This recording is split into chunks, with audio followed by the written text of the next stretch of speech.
morning yan, may emergency tayo dito. Na-dislocate sa basketball. Ngayon lang. Ayan o.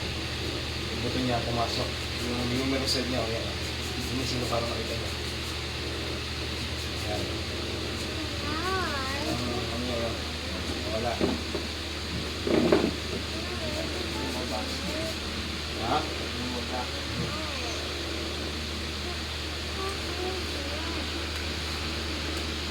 May basta relax ka boss mo, may mapasok siya. Yan guys, oh. Ang buto niya.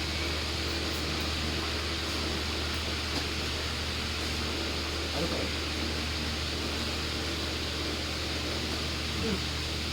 Yan guys, simple lang.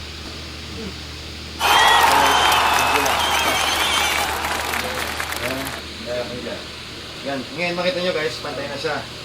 Ganyan eh, sig niya. Sig niya. Ganyan. Okay yan, okay lang. At saka pa kayo ni Kanya mag-isolate yan. Yan, thumbs up mo. Okay. Yan o, diba? Okay.